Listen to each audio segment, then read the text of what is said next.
Bonjour à toi. Dans cette petite vidéo, laisse-moi te montrer la voie de l'île errante, que tu peux appeler Boken Erekiteto, si tu veux te la péter.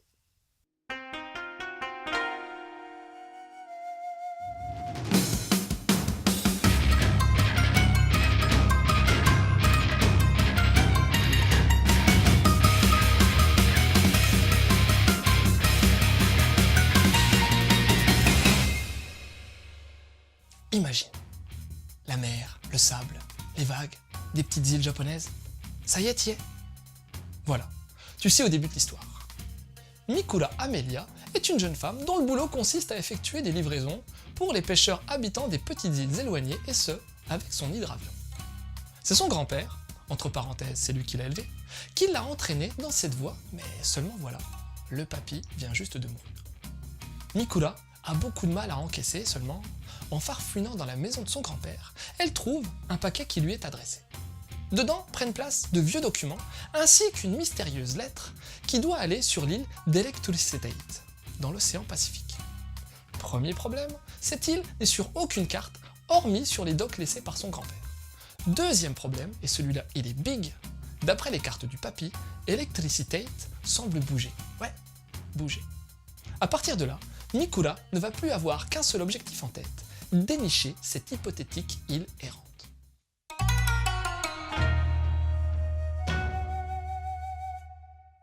Au niveau du dessin, tu vas être face à un manga que tu pourras citer en exemple quand les gens te diront « Ouais non mais les mangas c'est toujours dessiné pareil, t'as des cheveux en pique, t'as des gros yeux ».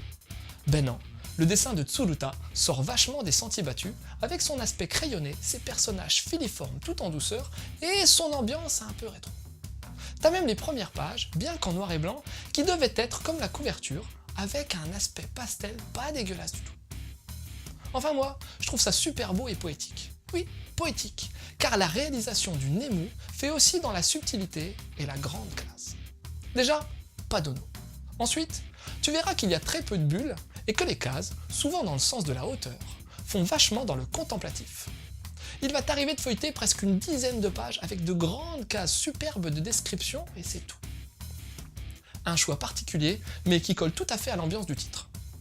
On est sur un format 17-24, qui donne encore plus de classe à ce manga.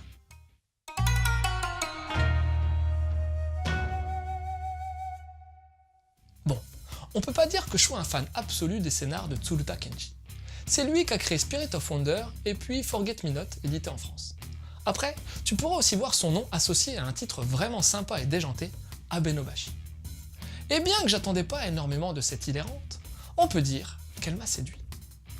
Alors ouais, je savais que j'allais au moins kiffer les dessins et les compos, car j'avais déjà lu du Tsuruta dans ma jeunesse, mais le scénar m'a vraiment charmé. J'ai trouvé les ambiances superbement retranscrites, et le mangaka a bien réussi à immerger le lecteur rapidement et efficacement. Le perso de Mikura est vraiment attachant, et la relation qu'elle a eue avec son grand-père est très intéressante. Bourré de charme, son côté nonchalant allié à sa détermination énorme de découvrir l'île font vraiment des étincelles. Après, t'as tout l'aspect chasse au trésor qui a été très travaillé avec les cartes, les décors, le rythme. T'as vraiment envie de découvrir cette île errante. Tout ça se lit de manière super fluide et t'attends qu'un truc, c'est que le tome 2 sorte rapidos. Une très bonne pioche que je conseille à tous ceux qui veulent un manga d'aventure simple, efficace et atypique. Sinon à part ça, le titre m'a fait penser à plein d'autres choses, mais je vais pas tout citer alors je t'en donnerai que 3. En animation, t'as déjà mon film préféré de Miyazaki Hayao, Tenku no Shiro la Piuta, le château dans le ciel en VF, où tu vas également retrouver une île mystérieuse qui, ce coup-ci, vole. Après, c'est pas encore sorti, mais là, ça me tente bien de voir à quoi ça va ressembler, c'est Souvenir d'Emanon, un autre titre de Tsuruta Kenji, qui est un one-shot de SF basé sur les romans de Kajo Shinji. Et puis pour terminer, essaye de jouer à la licence Uncharted. Oui, c'est du gaming d'action made in Naughty Dog, mais t'as vraiment un côté chasse au trésor et territoire exotique qui colle bien à l'ambiance de l'île errante. Voilà, c'était Loud. J'espère que cette petite chronique t'aura donné envie de lire l'île errante. Je te laisse et continue de suivre la voie du manga.